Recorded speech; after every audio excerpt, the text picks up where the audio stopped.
সাকিবের নিচে কিন্তু কেউ লেখে না বুড়া বুড়া হয়ে গেছে। সাকিব কিন্তু আমার সিনিয়র, আমার 22টা ছবি প্রায় সাকিবের সাথে। নিচে কমেন্টস আসবে বুড়ি বুড়া হয়ে গেছে। এই বাংলা ছবিকে কিন্তু আমরা ইনসাল্টিং করে কথা বলি। আমরা যদি সার্কাসে যাই ওইটাকে যাত্রা মাত্রা হাবি জাবি নানান কিছু লিখে। আজকে দুটো নাটকে কাজ করছি, নাটক দুটো বলতে গেলে সিনেমা মানের, আপনারা দেখতে পাচ্ছেন এটার অ্যারেঞ্জমেন্ট আর্টিস্ট। কিন্তু এখন সিনেমার চাইতে আমি দেখছি যে অনলাইনে কাজগুলো বেশি ব্যাপক প্রচার হচ্ছে এবং কাজ করার অনেক সুযোগ বেশি। তো আমি একটু ওটিটি প্ল্যাটফর্মের দিকে এগিয়ে যাবার চেষ্টা করছি।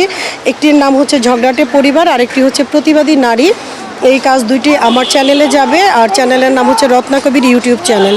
আর এই কাজগুলো করার কারণটা হচ্ছে আজকে অনেক পরিচিত আর্টিস্ট দেখতে পাচ্ছেন।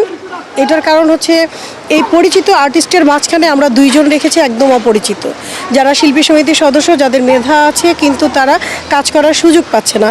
এভাবে পরিচিতদের মাঝখান দিয়ে আমরা দুই একজন করে অপরিচিতদের পরিচিত করানোর চেষ্টা করব।